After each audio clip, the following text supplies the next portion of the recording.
ബോഡഗാവസ്കർ ട്രോഫിയിലെ മൂന്നാമത്തെ ടെസ്റ്റ് 14-ാം തീയതി ഗാബയിൽ വെച്ച് നടക്കുകയാണ്. കഴിഞ്ഞ തവണ ഇന്ത്യക്ക് ഗാബയിൽ വിജയിക്കാൻ വേണ്ടിയിട്ട് സാധിച്ചിട്ടുണ്ട്.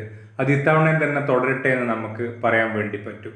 പിന്നെ സോഷ്യൽ മീഡിയയിൽ ഒരുപാട് ഹെയ്റ്റും ഒരുപാട് ബാഡ് കമന്റ്സും ഒക്കെ ഇന്ത്യൻ പ്ലേയേഴ്സിനെതിരെ വരുന്നുണ്ട്. പക്ഷെ ഇന്ത്യ ഈ സീരീസിൽ അത്ര മോശമായിട്ട് പെർഫോം ചെയ്തു എന്ന് എനിക്ക് തോന്നുന്നില്ല. കാരണം ഈ ടൂറിന്റെ ഷെഡ്യൂളിംഗ് നോക്കുവാണെങ്കിൽ ഒരു കാര്യം മനസ്സിലാവും. നിങ്ങൾ ഗാബ ടെസ്റ്റ് കളിക്കുന്നതിന് മുമ്പ് ഓസ്ട്രേലിയ 2-0 മുന്നിലെത്താൻ വേണ്ടിയിട്ടാണ് അവര് ഫസ്റ്റ് 3 ടെസ്റ്റ് തന്നെ പെർത്ത്, അഡ്ലൈഡിലെ പിങ്ക് ബോൾ ടെസ്റ്റ്, ഗാബ ഇന്ത്യക്ക് ഏറ്റവും കൂടുതൽ വെല്ലുവിളിയാകുന്ന 3 ഗ്രൗണ്ടുകളിൽ കൊണ്ടുപോയിട്ട് വെച്ചിട്ടുള്ളത്. പക്ഷേ ഗാബ ടെസ്റ്റിലേക്ക് പരമ്പര കടക്കുന്ന സമയത്ത് ഇന്ത്യ 1-1 പരമ്പരയിൽ സമനില പിടിച്ചിരിക്കുകയാണ്.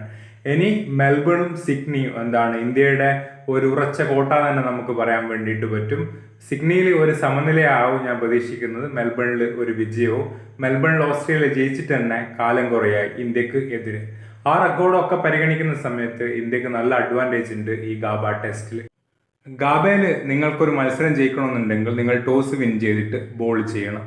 ഗാബയിലെ കഴിഞ്ഞ 4 മത്സരങ്ങൾ എടുത്തു നോക്കുവാണെങ്കിൽ ടോസ് വിൻ ചെയ്തിട്ട് ബോൾ ചെയ്ത ടീമാണ് വിജയിച്ചിട്ടുള്ളത്.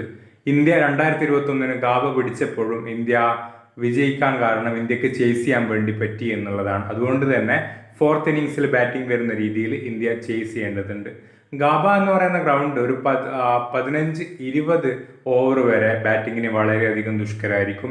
അതിനുശേഷം ഗാബ പിച്ചിൽ ട്രൂ ബൗൺസ് ഉള്ളത് കൊണ്ട് തന്നെ റൺസ് ഇങ്ങനെ വന്നുകൊണ്ടേയിരിക്കും. അതുകൊണ്ട് തീർച്ചയായിട്ടും നിങ്ങൾ ടോസ് വിൻ ചെയ്തിട്ട് ആദ്യം ബോൾ ചെയ്യണം. അതിൻ്റെ ചെയ്യുമെന്ന് തന്നെ ഞാൻ വിചാരിക്കുന്നു.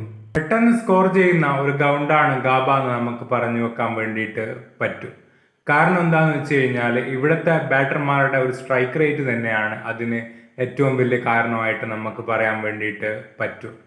കാരണം എന്താണെന്ന് വെച്ച് കഴിഞ്ഞാൽ റിക്കി പോണ്ടിങ്ങിന്റെ ഗാബയിലെ സ്ട്രൈക്ക് റേറ്റ് എന്ന് പറയുന്നത് ഏകദേശം 60 അടുത്താണ്. ഡേവിഡ് വാർണറിന്റെ അത് 66. സ്റ്റീവൻ സ്മിത്തിനുമുണ്ട് 60 തൊടുന്ന ഒരു സ്ട്രൈക്ക് റേറ്റ് ഗാബയിൽ.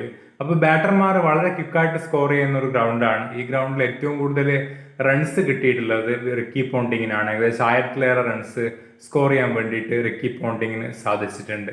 അതേപോലെ തന്നെ ഈ ഗ്രൗണ്ടിൽ ഏറ്റവും കൂടുതൽ വിക്കറ്റ് എടുത്തിട്ടുള്ളത് നേതൻ ലയോൺ ആണ്. കാരണം ഒട്ടുമിക്ക ഓസ്ട്രേലിയൻ വെന്യൂസിൽ നമ്മൾ പറയുന്ന അതേ കാര്യം, നിങ്ങൾക്ക് ഓവർ സ്പിൻ എറിയാനുള്ള കഴിവുണ്ടെങ്കിൽ നിങ്ങൾക്ക് ധാരാളമായിട്ട് ഓസ്ട്രേലിയൻ ഗ്രൗണ്ടുകളിൽ വിക്കറ്റ് എടുക്കാൻ വേണ്ടി പറ്റും. അത് തന്നെയാണ് നമ്മുടെ ഷെയ്ൻ വാൺ ഉപയോഗിച്ചിട്ടുള്ളത്. അതുകൊണ്ട് തന്നെ ഇന്ത്യ അശ്വിനെ കളിപ്പിച്ചു കഴിഞ്ഞാലും അത്ഭുതപ്പെടാനില്ല ഒരു തരത്തിലും. കാരണം ഓവർ സ്പിൻ എറിയുന്ന ബോളേഴ്സിന് കൃത്യമായിട്ട് ഒരു സപ്പോർട്ട് ഈ ഗ്രൗണ്ടിൽ കിട്ടാറുണ്ട്. അവർ നന്നായിട്ട് വിക്കറ്റ് ആദ്യത്തെ 1.5 ദിവസം ഗ്രൗണ്ടിൽ ഉണ്ടാകുന്ന സീ മൂവ്മെന്റ് പിന്നീട് അങ്ങ് അപ്രത്യക്ഷമാവുകയും പിച്ച് നല്ല ക്യുക്കാവും, പക്ഷെ ബൗൺസ് നല്ല ട്രൂ ആയിട്ടിരിക്കും. അതുകൊണ്ട് തന്നെ ഇവിടെ റൺസ് കൃത്യമായിട്ട് വരും. ഓസ്ട്രേലിയൻ ബാറ്റേഴ്സ് അടക്കം നല്ല ഹൈ സ്ട്രൈക്ക് റേറ്റിൽ ബാറ്റ് ചെയ്യുന്ന ഒരു ഗ്രൗണ്ടാണ് ഇത്. നമ്മൾ സാധാരണ പറയാറുണ്ട് ഒരു 4ാമത്തെ ഇന്നിങ്സിലൊക്കെ നിങ്ങൾക്ക് ഒരു 230, ഒരു 240 എടുത്തു കഴിഞ്ഞാൽ നിങ്ങൾക്ക് അതൊരിക്കലും ചേസ് ചെയ്യാൻ വേണ്ടിയിട്ട് പറ്റൂല. പക്ഷെ ഗാബയിൽ കഴിഞ്ഞ തവണ ഇന്ത്യ ഒരു വലിയ സ്കോറാണ് ചേസ് ചെയ്തിട്ടുള്ളത്. ഏകദേശം 370 അടുപ്പിച്ചുള്ള ഒരു സ്കോറാണ് ഇന്ത്യ ചേസ് ചെയ്തിട്ടുള്ളത്. അത് തന്നെയാണ് ഗാബയുടെ കഥ. 4th ഇന്നിങ്സ് സ്കോറിൽ, അതായത് 4th ഇന്നിങ്സിൽ ഒരു ടീമിന് ചേസ് ചെയ്യേണ്ട ഒരു സാഹചര്യം വരുന്ന സമയത്ത് ഒരു സ്കോറും ഗാബയിൽ ഒരു വെല്ലുവിളിയല്ല. ഇപ്പൊ റീസെന്റ് ആയിട്ടുള്ള ഹിസ്റ്ററി പരിശോധിക്കും. ഗാബയിലെ ഒരു ആവറേജ് ഫസ്റ്റ് ഇന്നിംഗ് സ്കോർ നോക്കുവാണെങ്കിൽ അത് 274, എന്നാൽ ആവറേജ് സെക്കൻഡ് ഇന്നിംഗ് സ്കോർ എന്ന് പറയുന്നത് 376. ഇതുകൊണ്ടാണ് ഞാൻ നിങ്ങൾ ഗാബയിൽ ടോസ് വിൻ ചെയ്തിട്ട് ആദ്യം ബോൾ ചെയ്യണം എന്ന് പറയുന്നത്. അതുകൊണ്ട് തന്നെ ബോൾ ചെയ്യുന്ന ടീമിന് നല്ല അഡ്വാൻറ്റേജ് ഉണ്ട് നമുക്ക് പറയാൻ വേണ്ടിയിട്ട് പറ്റും.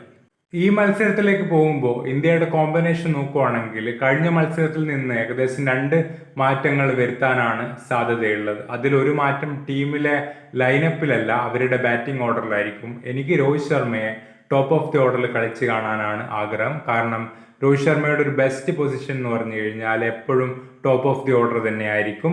അദ്ദേഹം ടോപ്പ് ഓഫ് ദി ഓർഡർ തന്നെ കളിക്കണമെന്ന് ഞാൻ ആഗ്രഹിക്കുകയാണ്. കാരണം അദ്ദേഹത്തിന് കംഫർട്ടബിൾ ആയിട്ടുള്ള ഒരു പൊസിഷൻ ആയിരിക്കും അത്. അദ്ദേഹം ടോപ്പ് ഓഫ് ദി ഓർഡറിൽ റൺസ് അടിക്കും എന്ന് തന്നെ നമുക്ക് പറയാൻ വേണ്ടി പറ്റും. അതിനുശേഷം ഹർഷദ് റാനയുടെ കാര്യം പറയുകയാണെങ്കിൽ ഹർഷദ് റാന ഈ മത്സരത്തിൽ പുറത്തിരിക്കാനാണ് പ്രധാന സാധ്യതയുള്ളത്. കാര്യം എന്താണെന്ന് വെച്ച് കഴിഞ്ഞാൽ കഴിഞ്ഞ മത്സരത്തിൽ ഒരു ബാഡ് പെർഫോമൻസ്. പക്ഷേ പിങ്ക് ബോളിൽ കൂടുതൽ സ്യൂട്ടബിൾ ആകുന്ന ഒരു ബൗളർ ആകാശ് ദീപ് ആയിരുന്നു. പക്ഷേ ഈ ഗാബ പോലുള്ള ഒരു ഗ്രൗണ്ടിൽ ഹർഷിത് റാണക്ക് നന്നായിട്ട് സൂട്ട് ആവും. കാരണം ഈ പിച്ച് കുറച്ച് ക്വിക്കായിട്ടുള്ള പിച്ചാണ്. അതുകൊണ്ട് തന്നെ ഒരാൾ വന്നിട്ട് ഒരു വിക്കറ്റിൽ അടിക്കുന്ന പോലെ, അതായത് ഹിറ്റിംഗ് ദ വിക്കറ്റ്, അങ്ങനത്തെ ഒരു ഫാസ്റ്റ് ബോളറാണ് ഹർഷിത് റാണ. അതുകൊണ്ട് ഹർഷിത് റാണ ഈ പിച്ചിൽ നന്നായിട്ട് വർക്കാവുമായിരുന്നു. പക്ഷേ ഹർഷിത് റാണ കോൺഫിഡൻസ് കുറഞ്ഞ ഒരു രീതിയിലായിരിക്കും ഇപ്പം മുമ്പോട്ടേക്ക് പോകുന്നത്. അതുകൊണ്ട് തന്നെ ഹർഷിത് റാണ ടീമിലെത്താനുള്ള സാധ്യത വളരെ കുറവാണെന്ന് തന്നെ നമുക്ക് പറയേണ്ടി വരും. അപ്പോൾ ഹർഷിത് റാണക്ക് പകരമായിട്ട് ആറ്, ഞാൻ പറയുന്നത് മുകേഷ് കുമാറിനെയാണ്. മുകേഷ് കുമാർ എങ്ങനെയാണെന്ന് വെച്ച് കഴിഞ്ഞാൽ ഡിഫെൻസീവ് ബോളിംഗ് ചെയ്യാൻ വേണ്ടിയിട്ട് ഇൻക്രെഡിബിൾ ആണ്. ഒരു 15 ഓവർ എറിഞ്ഞു കഴിഞ്ഞാൽ ഒരു 40 റൺസ് ഇതായിരിക്കും, വിക്കറ്റ് എടുക്കും. പോസിറ്റീവായിട്ട് വേണം ഈ ഗാബ ഗ്രൗണ്ടിൽ കളിക്കാൻ വേണ്ടിയിട്ട്. ഋഷഭ് പന്ത് കളിച്ചതുപോലെ നിങ്ങൾ ഡിഫെൻസീവായിട്ട് പോവുകയാണെങ്കിൽ ഗാബ ഗ്രൗണ്ടിൽ എപ്പോഴും നിങ്ങൾക്ക് ആ സീം മൂവ്മെന്റ് കാണാൻ വേണ്ടിയിട്ട് പറ്റും. അതുകൊണ്ട് തന്നെ നിങ്ങൾ പെട്ടെന്ന് ഔട്ടാവാനുള്ള സാധ്യതയുണ്ട്. അല്ലെങ്കിൽ സീ മൂവ്മെന്റ് ഉള്ളത് കൊണ്ട് തന്നെ നിങ്ങൾക്ക് കിട്ടിയ പന്ത് സ്കോർ ചെയ്യാൻ വേണ്ടി ശ്രമിച്ചിട്ടില്ലെങ്കിൽ നിങ്ങളൊരു കുറച്ചധികം പന്തുകൾ കളിച്ചിട്ട് ഒരു ലോ സ്കോറിൽ പുറത്താവാനുള്ള സാധ്യതയുണ്ട്. അപ്പോൾ അതിനേക്കാൾ നല്ല ഒന്ന് പ്രോ ആക്റ്റീവായിട്ട് കളിക്കുന്നതാണ് ട്രാവിസ് ഹെഡിനെ പോലെ. പിന്നെ അതുകൊണ്ടാണ് ഞാൻ രോഹിത് ശർമ്മയെ ടോപ്പ് ഓഫ് ദി ഓർഡറിൽ ഇറക്കുന്നത്. Rohit Sharma top of the ഓർഡറിൽ ഇറങ്ങിയിട്ട് ഒരു പ്രോ ആക്റ്റീവ് ആയിട്ടുള്ള ബാറ്റിംഗ് ചെയ്യും എന്നുള്ള കാര്യം ഉറപ്പാണ്. രാഹുലിനെ പോലെ ഒരു എൻഡ് ബ്ലോക്ക് ചെയ്തുകൊണ്ട് നിന്ന് കഴിഞ്ഞാൽ സ്വാഭാവികമായിട്ടോ മിച്ചൽ സ്റ്റാർക്ക് വന്നിട്ട് ഒരേ സ്ഥലത്ത് എറിയുകയും അത് മിച്ചൽ സ്റ്റാർക്കിനൊരു ഡെഡ്ലീസ് കോമ്പിനേഷൻ ആകുകയും ചെയ്യും. അതുകൊണ്ട് തന്നെ ഞാൻ രോഹിത് ശർമ്മയെ ടോപ്പ് ഓഫ് ദി ഓർഡറിൽ ഇറക്കിയിട്ട് രാഹുലിനെ താഴേക്ക് ഇറക്കും. ഓസ്ട്രേലിയ ഒരു വിധത്തിലുള്ള മാറ്റത്തിനും തയ്യാറെടുക്കില്ല എന്നാണ് എനിക്ക് കിട്ടിയ സൂചന. കാരണം ഹെയ്സൽവുഡ് ഫിറ്റ് ആവുന്നേ ഉള്ളൂ. അതുകൊണ്ട് ഒരു തരത്തിലുള്ള റിസ്ക്കും അവരെടുക്കാനുള്ള സാധ്യത ഇല്ല. ഗാബയിൽ ഈ ടെസ്റ്റിൽ ഓസ്ട്രേലിയക്ക് വ്യക്തമായിട്ടുള്ള ഒരു എഡ്ജ് നമുക്ക് കൊടുക്കാൻ വേണ്ടി പറ്റും, കൺസിഡറിങ് ദി ഓസ്ട്രേലിയാസ് റീസെന്റ് ഫോം.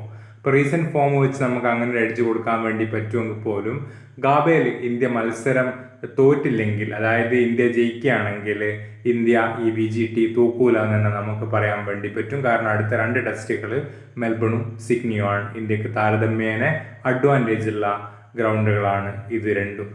അതുകൊണ്ട് തന്നെ ഇന്ത്യ ഈ ടെസ്റ്റ് തോറ്റിട്ടില്ലെങ്കിൽ തീർച്ചയായിട്ടും അത് ഇന്ത്യക്ക് വലിയ ഒരു ബെനിഫിറ്റ് ആണ്. Even a draw would put India in a better position.